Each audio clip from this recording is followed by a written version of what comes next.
നമ്മുടെ ഭാര്യമാർ നമ്മളെ സ്നേഹിക്കണമെങ്കിൽ നമ്മുടെ സ്വഭാവ മഹിമ കൊണ്ടേ സ്നേഹിക്കുകയുള്ളൂ.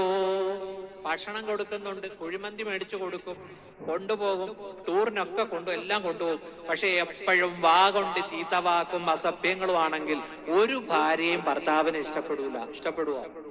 ഇല്ല.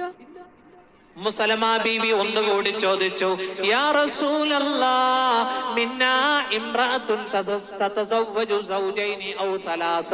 ഞങ്ങളുടെ കൂട്ടത്തിൽ ചില സ്ത്രീകളുണ്ട്, പെണ്ണുങ്ങന്മാരുണ്ട്, അവരുടെ ഭർത്താവ് മരിക്കുമ്പോൾ പുനർവിവാഹിതരാകും. അങ്ങനെ 2 3 ആണുങ്ങളുടെ കീഴിൽ ദുനിയാവിൽ ജീവിച്ച സ്ത്രീകളുണ്ട്. നാളെ സ്വർഗത്തിൽ അവരേത് ഭർത്താവിനെ തെരഞ്ഞെടുക്കും നബിയേ?